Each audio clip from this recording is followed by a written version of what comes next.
L'Institut congolais pour la conservation de la nature reste le seul et unique établissement public qui assure la gestion de la biodiversité en RDC. Cette institution fait malheureusement face à de nombreux cas de méconnaissance de la législation par des populations riveraines. La répression de ces dernières occasionne quelquefois des situations de violation des droits humains avec des conséquences sur les actions de la conservation. Dans les soucis de prévenir de telles situations, l'ICCN a mis en place une cellule des droits humains dans l'objectif non seulement d'évaluer, mais aussi et surtout de former, de vulgariser et de sensibiliser les parties prenantes sur la manière d'agir.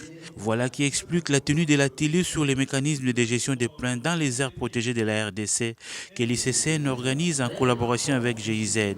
Lorsqu'on observe les situations comme les limitations inappropriées de nos aires protégées, l'espoliation des terres, quand on observe le phénomène de braconnage, on se dit tout simplement qu'il y a effectivement un problème.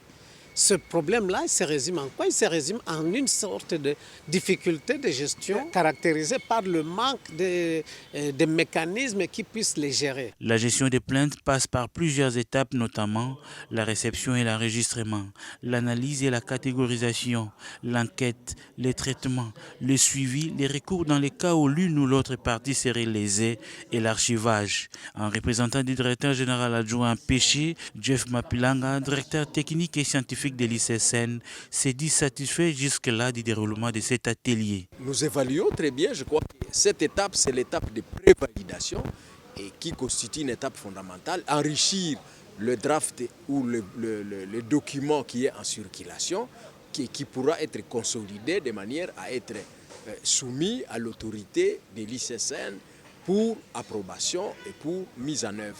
L'atelier sur les mécanismes de gestion des plaintes qui ouvre ses portes ce jeudi 23 juin va se clôturer le samedi 25 du même mois.